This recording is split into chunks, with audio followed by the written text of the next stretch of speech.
Selamat malam Jemaat Gereja Baptis Indonesia Karutuhan. Kembali kita bersekutu di dalam jam doa Rabu tanggal 8 Juli 2020. Kita akan bersama-sama menyiapkan hati kita dengan pujian Ku Masuki Gerbangnya.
Tuhan Allah Bapa kami yang berada dalam kerajaan surga, terima kasih Tuhan atas kasih karunia-Mu untuk kami boleh bersama-sama berkumpul di tempat kami masing-masing Tuhan, untuk bersama-sama bersekutu di dalam doa. Kiranya setiap doa yang boleh kami sampaikan boleh berkenan Tuhan Yesus di hadirat-Mu. Terima kasih Tuhan, di dalam nama-Mu kami berdoa dan mengucap syukur. Amin. Kita akan bersama-sama membaca bacaan firman Tuhan yang diambil dari Efesus 3 ayat 14 sampai 21. Saya akan bantu membacakan. Doa Paulus. Itulah sebabnya aku sujud kepada Bapa, yang daripadanya semua turunan yang di dalam sorga dan di atas bumi menerima namanya. Aku berdoa supaya Ia menurut kekayaan kemuliaannya menguatkan dan meneguhkan kamu oleh rohnya di dalam batinmu, sehingga oleh imanmu Kristus diam di dalam hatimu dan kamu berakar serta berdasar di dalam kasih. Aku berdoa supaya kamu bersama-sama dengan segala orang kudus dapat memahami betapa lebarnya dan panjangnya dan tingginya dan dalamnya kasih Kristus, dan dapat mengenal kasih itu sekalipun ia melampaui segala pengetahuan. Aku berdoa supaya kamu dipenuhi di dalam seluruh kepenuhan Allah. Bagi Dialah yang dapat melakukan jauh lebih banyak daripada yang kita doakan atau pikirkan, seperti yang ternyata dari kuasa yang bekerja di dalam kita. Bagi Dialah kemuliaan di dalam jemaat dan di dalam Kristus Yesus turun-temurun sampai selama-lamanya. Amin. Kita akan bersama-sama menaikkan doa terpimpin yang akan dipimpin oleh Evangelis Yosua Karo-Karo. Mari kita berdoa bersama-sama untuk bangsa dan negara ini. Bapa, di dalam nama Yesus Kristus Allah kami yang hidup, pada sore malam hari ini Bapa, kami datang ke hadirat-Mu, mohon belas kasihan dan pengampunan Tuhan atas bangsa Indonesia, dan kami berdoa biarlah Tuhan akan senantiasa memberkati dan memulihkan keadaan bangsa kami ini secara khusus dalam situasi kondisi yang memasuki suatu area new normal ini Tuhan. Namun pada kenyataannya tantangan ini belum berakhir. Oleh sebab itu Bapa, biarlah Roh-Mu yang kudus Engkau curahkan sehingga kami dapat melewatinya dengan penuh kemenangan. Bapa, kami berdoa untuk pemerintah pusat dan pemerintah daerah di seluruh Indonesia, bahkan seluruh pemimpin dunia, supaya diberikan hikmat untuk mengambil tindakan dan setiap keputusan, supaya dalam setiap tindakan keputusan itu yang tepat dalam mempersiapkan Indonesia menuju new normal ini. Kami sangat berharap Bapak, karena situasi ini sulit diduga, sulit diprediksi, dan seringkali kami merasa melihat daerah tertentu aman muncul lagi. Oleh sebab itu Bapak, hal-hal yang tidak terpikirkan itu, tidak terduga itu, kami mohon perlindungan dan penyertaan Tuhan. Kami juga berdoa Bapak untuk pemerintah pusat dan pemerintah daerah di Indonesia, di seluruh provinsi, kabupaten, kota. Kiranya Tuhan akan campur tangan supaya setiap kebijakan keputusan yang diambil semuanya itu mengarah kepada kesejahteraan rakyat ini. Kami juga berdoa untuk pemimpin dunia supaya diberikan hikmat untuk mengambil tindakan yang tepat dan secara cepat pula untuk melakukan segala sesuatunya itu untuk melindungi pelaku usaha kecil dan menengah serta kelompok masyarakat ekonomi lemah dampak daripada COVID-19 ini. Kami berdoa di dalam nama Tuhan Yesus Kristus. Kami percayakan sepenuhnya bahwa Engkau berkuasa dan mengendalikan situasi ini, sehingga pada akhirnya kami melihat kemuliaan Tuhan akan nyata di tengah-tengah situasi dalam perjalanan pemulihan ini. Kami juga berdoa Bapa, biarkan seluruh masyarakat agar bersatu padu mengikuti himbauan pemerintah serta tetap tenang dan waspada serta dapat menerapkan protokol yang diberikan pemerintah untuk mencegah penularan penyakit ini dan penyakit lainnya. Kami sangat berharap Bapak bahwa kesadaran masyarakat ini sungguh-sungguh timbul dari hati nurani masing-masing, sehingga kami dapat melakukannya dan mempercepat pemutusan daripada penularan virus ini. Dengan harapan Bapak bahwa pemulihan itu berkat pertolongan-Mu, dan ini kesempatan bagi kami untuk menyatakan kemuliaan-Mu. Kami juga berdoa Bapa, biarlah kiranya Tuhan bangsa dan negara dan kota tempat tinggal kami di mana kami saat ini berada di kota Bandar Lampung, kiranya di dalam nama Yesus Kristus kami memperoleh kedamaian, ketentraman, keamanan, adil, sejahtera itu berkat pertolongan dari Roh-Mu yang kudus. Kami berdoa untuk Bapak Gubernur, begitu juga wali kota yang saat ini memimpin kami di sini Bapak. Engkau memberkati mereka, memberikan kekuatan, kesehatan, kemampuan dan kebijakan yang mereka ambil, karena kami sadar betul kesejahteraan kota ini adalah kesejahteraan kami juga.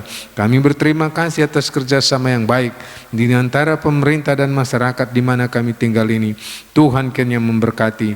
Kami juga berdoa biarlah ya Tuhan persiapan-persiapan daripada pemimpin kami ini, di mana di kota ini kami berdoa, biarlah ya Tuhan dalam persiapan untuk pilkada ke depan, kami menyerahkan segala situasinya ke dalam tangan Tuhan. Pengendalian dari Tuhan turun tangan, kiranya Tuhan dapat berjalan dengan baik. Inilah doa kami Bapa, kami semuanya ini kami bawa ke dalam tangan-Mu, berkat di dalam nama Yesus Kristus, Tuhan dan Juru Selamat kami yang hidup. Kami berdoa dan ucap syukur. Haleluya. Amin. Kita akan bersama-sama mendengarkan renungan yang disampaikan oleh Bapak Daniel Novian. Namun sebelumnya, mari kita menyiapkan hati kita dengan menaikkan pujian, bagi Dia segala pujian.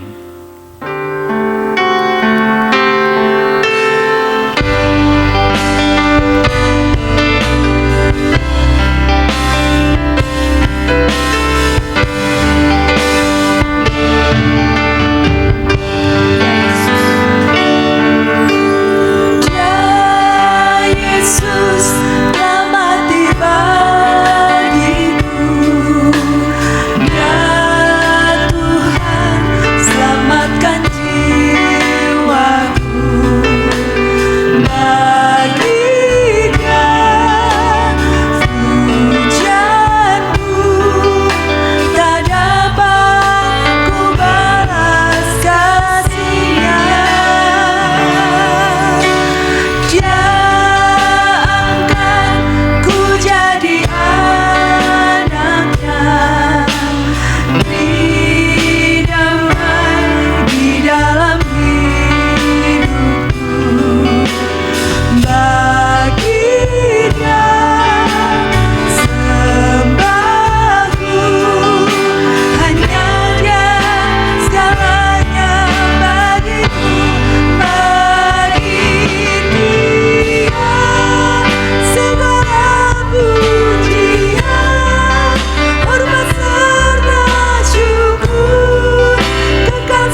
malam Bapak Ibu Saudara yang terkasih dalam Tuhan. Kita akan belajar bersama firman Tuhan pada jam doa kita pada malam hari ini. Mari kita berdoa terlebih dahulu. Tuhan Yesus adalah Bapa kami yang bertahta dalam kerajaan surga. Bersyukur ya Tuhan, pada saat jam doa ini kami berkesempatan untuk merenungkan firman-Mu. Mohon pimpinan-Mu, biarlah apa yang kami renungkan, apa yang kami pelajari bersama menjadi berkat bagi kami semua dan menyenangkan hati-Mu. Mohon hikmat-Mu ya Tuhan, hanya dalam nama Tuhan Yesus kami bersyukur dan berdoa. Amin. Tema kita pada malam hari ini adalah doa Paulus yang kedua bagi jemaat. Diambil dari Efesus pasal 3 ayat 14 sampai 21.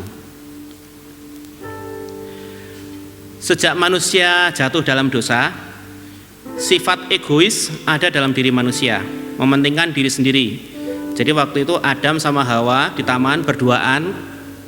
Adam sama Hawa lihat pohon, Hawa lihat, oh buahnya kok bagus ya, terus dikasihin ke Adam. Jadi itu nggak ada egoisnya. Tapi setelah mereka jatuh dalam dosa, mereka mulai egois. Demikian juga sampai sekarang.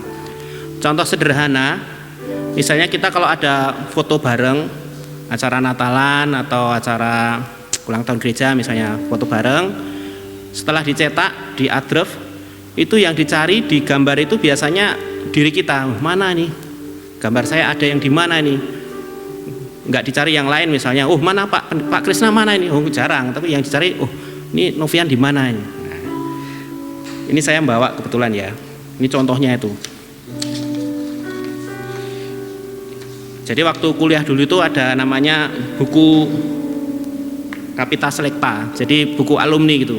Nah, terus pada waktu itu sekitar 150-an mahasiswa yang seangkatan dengan saya foto bareng. Kalau sudah kayak gini, dicari ini yang Novian yang mana ada susah. Istri saya aja lihat ini, waduh, mana sih Mas yang, waduh, kaget, udah terjadi perubahan bentuk waktu kuliah sama sekarang ya. Jadi itu contoh sederhana bagaimana manusia itu punya sifat egois, mementingkan diri sendiri. Ya benar sih, tapi kalau itu egoisnya terlalu itu nggak bagus. Kita sudah baca tadi di dalam Efesus pasal 3 ayat 14 sampai 21, judulnya perikopnya aja doa Paulus. Ya. Mendoakan orang lain itu secara lisan mudah dikatakan, tapi kenyataannya belum tentu seperti itu. Paulus mengasihi jemaat Efesus dan juga jemaat di tempat lain. Sering kita membaca di Alkitab, di surat-surat Paulus itu bagaimana Rasul Paulus mendoakan mereka dalam setiap surat yang dia tulis. Itu nggak mudah. Berdoa untuk diri sendiri aja kadang lupa, apalagi untuk orang lain. Paling ingatnya cuma waktu mau makan. Habis makan juga kadang lupa. Mau tidur, bangun tidur ya kalau ingat aja. Apalagi mendoakan orang lain. Kalau di dalam Kejadian pasal 18 ayat 16 sampai 33, itu judul perikopnya dah keren itu. Doa syafaat Abraham untuk Sodom. Jadi dikisahkan di situ Allah mau menghukum Sodom yang di tempatnya ada Lot dan keluarganya itu, tapi nggak tega. Ini mosok aku nggak ngasih tahu Abraham kalau mau menghancurkan Sodom. Memberitahulah kepada Abraham. Dan Abraham nggak ada sangkut pautnya sama orang-orang yang ada di Sodom. Pada saat itu setelah tahu Sodom akan dimusnahkan, Abraham mendoakan, istilahnya memohon kepada Tuhan supaya hukumannya itu ditunda. Kalau ada 50 orang yang benar di situ, Tuhan juga ngomong, ya udah 50 oke deh. Terus nego lagi, kalau 45 oke, enggak apa-apa, enggak jadi dihukum. 40, 30, 20, bahkan sampai 10 orang. Tuhan pada waktu itu jawab, ya sudah enggak apa-apa. Jadi pada waktu itu Abraham berdoa syafaat bagi Sodom. Dan kita tahu ya enggak sampai 10 memang. Lot sama 2 anaknya bisa lolos, tapi akhirnya juga melakukan dosa. Jadi memang enggak ada orang benar di Sodom pada waktu itu. Kalau kita melihat gambar salib, itu ada salib tuh bukan gini bentuknya ya, tapi dia masih gini, horizontal sama vertikal. Kalau yang segitiga ini namanya kemah ya, tapi kalau yang salib itu gini. Kasih kepada Tuhan itu juga harus nyata, kasih kepada sesama. Makanya ada tanda itu horizontal sama vertikal. Abraham mengasihi Lot, dia juga mengasihi Tuhan. Demikian juga Rasul Paulus mengasihi Tuhan dan mengasihi jemaat yang dia layani, yang pernah dia layani. Rasul Paulus berdoa Tujuannya itu ada di dalam Efesus pasal 3 ayat 18 sampai 19 akan saya bacakan. Aku berdoa supaya kamu bersama-sama dengan segala orang kudus dapat memahami betapa lebarnya dan panjangnya dan tingginya dan dalamnya kasih Kristus, dan dapat mengenal kasih itu sekalipun ia melampaui segala pengetahuan. Aku berdoa supaya kamu dipenuhi di dalam seluruh kepenuhan Allah. Itu doa Paulus kepada jemaat Efesus. Tujuannya untuk memuliakan Tuhan melalui kehidupan semua orang percaya, termasuk jemaat yang ada di Efesus, termasuk juga Rasul Paulus sendiri. Dan sebenarnya Rasul Paulus ini orang yang pinter, tegas, disiplin, ya. Tapi dia menyadari bahwa dalam pelayanannya itu butuh dukungan orang lain.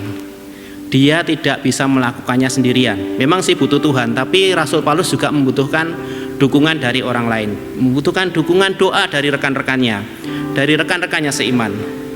Saya akan bacakan dari Roma pasal 15. Roma pasal 15 ayat 30 sampai 33. Ini suratnya kepada jemaat yang di Roma.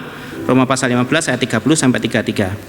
Tetapi demi Kristus Tuhan kita dan demi kasih Roh, aku menasihatkan kamu saudara-saudara untuk bergumul bersama-sama dengan aku dalam doa kepada Allah untuk aku, supaya aku terpelihara dari orang-orang yang tidak taat di Yudea, dan supaya pelayananku untuk Yerusalem disambut dengan baik oleh orang-orang kudus di sana, agar aku yang dengan sukacita datang kepadamu oleh kehendak Allah beroleh kesegaran bersama-sama dengan kamu. Allah sumber damai sejahtera menyertai kamu sekalian. Amin. Jadi Rasul Paulus juga mohon didoakan oleh jemaat yang pernah dia layani melalui suratnya itu. Dia tidak merasa super, dia tidak merasa hebat, tidak merasa superman dia, tapi dia membutuhkan dukungan doa dari rekan-rekannya seiman. Bahkan di dalam Efesus, jemaat Efesus juga di pasal 6 ayat 18 sampai 20, setelah tadi Rasul Paulus mendoakan jemaat Efesus, kembali gantian Rasul Paulus mohon didoakan oleh jemaat di Efesus. Saya akan bacakan Efesus pasal 6 ayat 18 sampai 20. Dalam segala doa dan permohonan, berdoalah setiap waktu di dalam roh, dan berjaga-jagalah di dalam doamu itu dengan permohonan yang tak putus-putusnya untuk segala orang kudus, juga untuk aku, supaya kepadaku, jika aku membuka mulutku, dikaruniakan perkataan yang benar, agar dengan keberanian aku memberitakan rahasia Injil yang kulayani sebagai utusan yang dipenjarakan. Berdoalah supaya dengan keberanian aku menyatakannya sebagaimana seharusnya aku berbicara. Rasul Paulus hebat dalam penginjilan, tapi dia mengakui dia tidak bisa melakukan itu sendirian. Butuh dukungan doa dari jemaat, butuh dukungan doa dari rekan-rekan seiman. Konsep saling mendoakan ini jangan dilupakan. Yesus selain mendoakan murid-muridnya juga ya, dia juga meminta murid-muridnya berdoa juga. Minta muridnya menemani dan mendukung Yesus saat doa di Taman Getsemani. Jadi semua saling mendoakan. Gereja yang berdoa akan menjadi berkat bagi sesama, menjadi berkat bagi semuanya. Bukan hanya pimpinan gereja yang berdoa, Pak Krisna, panitia perancang, si doa. Enggak cuma itu, tapi seluruh jemaat berdoa, saling mendoakan, maka kuasa Tuhan akan dinyatakan.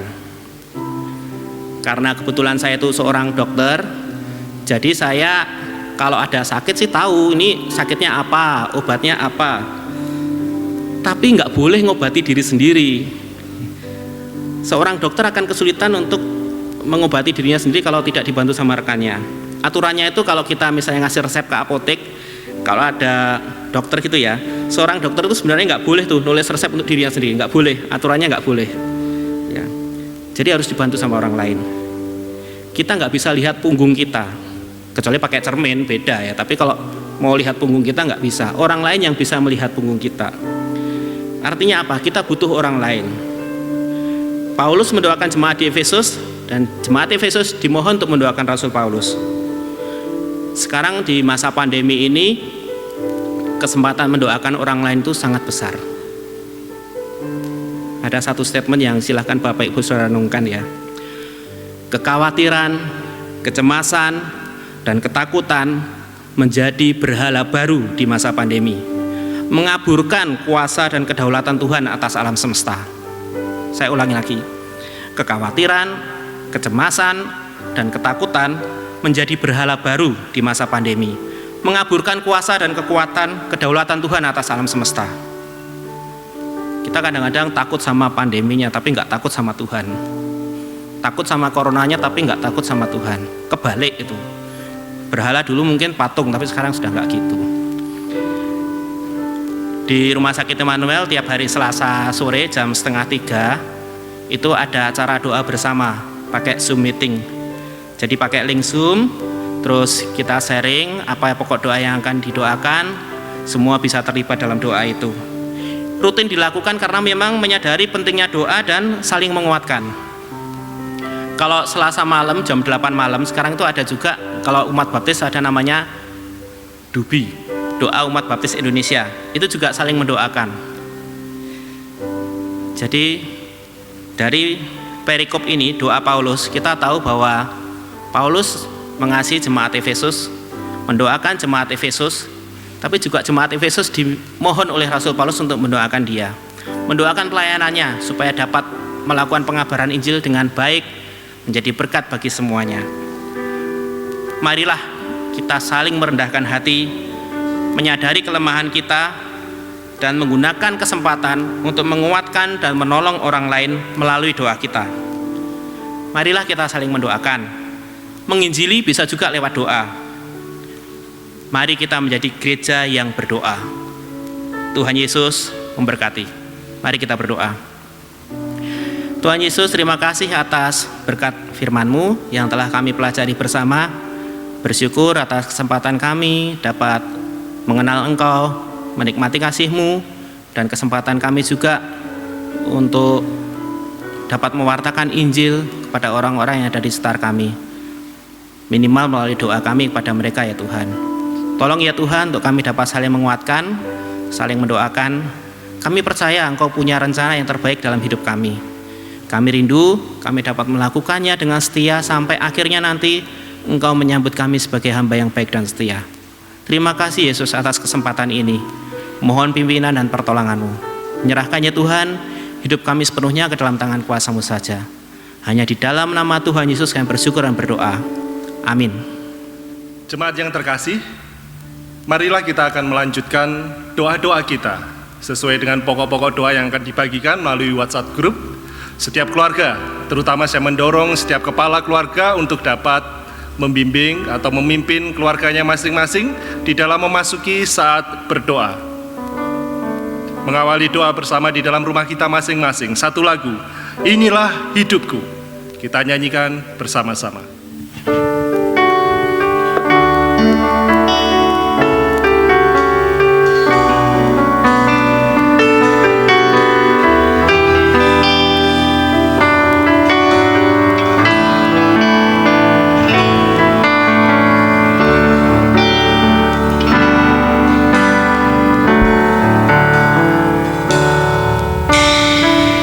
Rindukan kediaman-Mu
marilah kita arahkan hati kepada Tuhan.